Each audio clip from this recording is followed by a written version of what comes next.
Bonjour à tous, moi c'est Guillaume et je te souhaite la bienvenue sur la chaîne Objectif Lune. On est le lundi 21 juillet et comme à chaque fois, on va faire le point sur le marché crypto et jeter un coup d'œil sur tes cryptos préférés. Au programme aujourd'hui, on commence par faire un point rapide sur BTC. On va enchaîner avec ETH qui nous a fait une très belle poussée ces derniers jours, suivi de la totale, donc c'est la capitalisation du marché, et on terminera cette vidéo avec ADA. Je vous fais un petit rappel, en ce moment les marchés s'emballent et certains commencent à perdre pied. Mieux vaut rester prudent et louper quelques pourcents plutôt que de foncer tête baissée maintenant. Des opportunités, il y en a et il y en aura encore. Pas la peine de forcer, surtout si tu trades avec du levier. Pense à sécuriser, prendre des bénéfices et surtout, paye-toi, c'est important. Maintenant que c'est dit, allons voir ce que nous réserve le marché. On commence cette semaine comme on l'a fini, dans le vert. Bitcoin reste plutôt calme, mais toujours positif. Il s'échange à 119 282 $ avec une progression de 1,09%.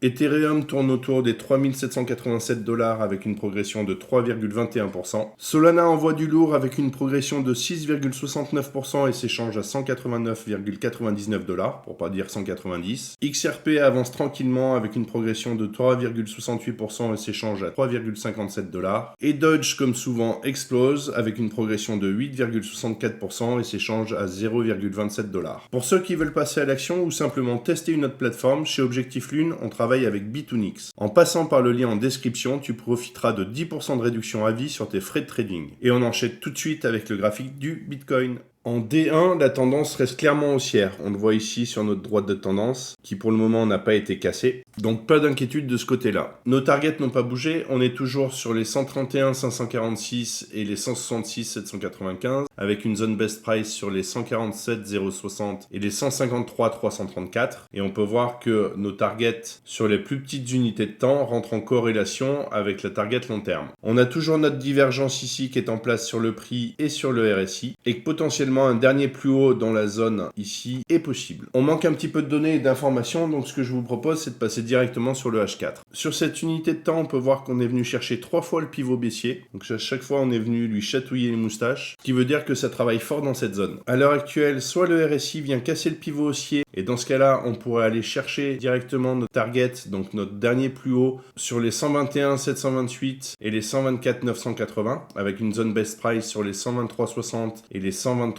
738. Soit au contraire, le pivot baissier casse, et dans ce cas-là, on irait directement sur les targets ici, donc les 107 756 et les 110 709, avec une zone qu'on avait déjà déterminée, qui est celle-ci, en croisement avec le retracement de Fibonacci, donc la prolongation de Fibonacci, et on serait sur les 108 681 et les 113 304, avec une zone de best price sur les 110 446 et les 111 269. Forcément, on adaptera notre analyse au fur et à mesure selon les données qui arriveront. Mais dans tous les cas, que ça parte à la hausse ou à la baisse à court terme, ça ne changera pas notre vision sur le long terme. Et maintenant qu'on a fait le tour sur le BTC, on enchaîne directement avec Ethereum. On peut voir qu'il est en pleine forme. Depuis le 22 juin, il nous fait une poussée de dingue, quasiment sans aucun repli. On est rentré tranquillement dans les zones cibles qu'on avait prévues. Donc pour rappel, les zones cibles étaient sur les 3605 et les 4528, avec une zone de best price sur les 4011 et les 4176. Et on avait également en corrélation une zone H4, donc sur les 3841 et les 4414, avec une zone de best price sur les 4093 et les 4195. Donc on est déjà rentré dans la zone D1 ici, et vous voyez qu'on se rapproche tranquillement de la zone H4. Et d'ailleurs, on va passer tout de suite sur le H4 pour aller chercher un peu plus d'infos. Donc sur le H4, on peut voir que notre droite de tendance est conservée dans l'immédiat. On peut voir également qu'on a une divergence qui s'est mise en place entre le RSI ici et le prix là. Donc potentiellement un dernier plus haut à aller chercher sur notre zone H4.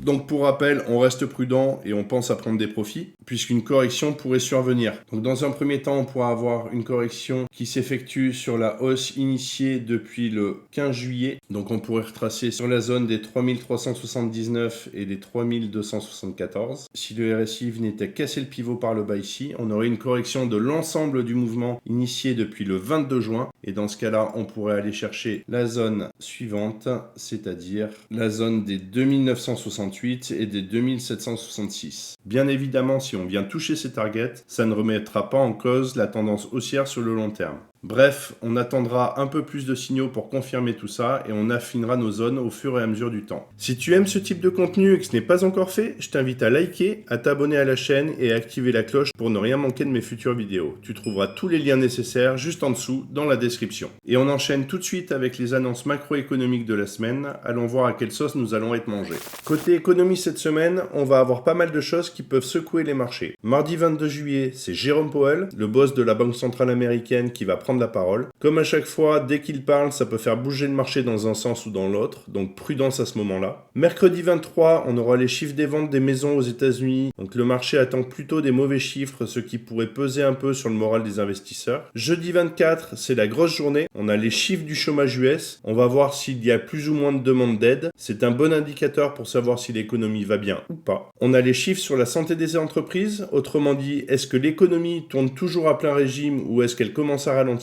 Et enfin, les ventes de maisons neuves, un autre signal important sur la consommation des ménages. Vendredi 25, on finira la semaine avec les chiffres des grosses commandes d'usines. En clair, est-ce que les entreprises investissent encore ou pas? Bref, cette semaine c'est simple, beaucoup d'annonces importantes, surtout mardi et jeudi. Si tu trades et que tu as des investissements en cours, garde un œil sur tout ça, les marchés pourraient réagir violemment. Et on passe maintenant sur le graphique de la capitalisation totale du marché des cryptos. On peut voir que nos targets étaient comprises entre les 3,66 et les 5,46 et que nous avions une corrélation sur le D1 qui était sur les 3,67 et les 4,99 et également sur le H4 qui était comprise sur les 3,54 et les 3,97. Donc on est venu déjà toucher nos targets dans un premier temps sur le H4. On va attendre d'avoir un petit peu plus de données pour voir si on monte sur le D1 et sur le weekly. Et on va regarder tout de suite ce que ça donne sur le H4. Notre droite de tendance dans l'immédiat est sauvegardée. Ici, on n'est pas venu la casser par le bas. Ce qu'on peut voir, c'est que nous avons une divergence entre le RSI ici et le prix là. Donc potentiellement un retracement à venir, ce qui veut dire forcément une prise de profit. Donc on pourrait avoir un retour sur les 3,71 et les 3,75 dans l'immédiat. Et si on venait casser le pivot par le bas, donc si on venait casser ici par le bas le pivot, on irait chercher l'ensemble du mouvement initié depuis le 22 juin. Et on retournerait sur la zone des 3,32 et des 3,44. Donc faites attention, comme je vous le dis depuis le début, pensez à prendre des profits, sait-on jamais. Ce que je te partage ici reste mon analyse du marché à un instant T, ce n'est pas un conseil en investissement, et comme toujours, je t'invite à faire tes propres recherches et à adapter ta stratégie à ton profil de risque. Et on passe tout de suite sur la dernière analyse de cette vidéo, retrouvons-nous sur le graphique du ADA. Donc nous pouvons voir que nous avions une target sur les 0,8626 et les 1,1936, avec une zone de best price sur les 0,9952 et les 1,0544, avec une zone de corrélation sur le retracement de Fibonacci qui était comprise entre les 0,8225 et les 0,9307, juste ici. Nous pouvons voir que nous sommes rentrés dans la zone de corrélation ici, et qu'à l'heure actuelle sur le D1, on n'a pas plus d'infos. Donc on va aller tout de suite passer sur le H4.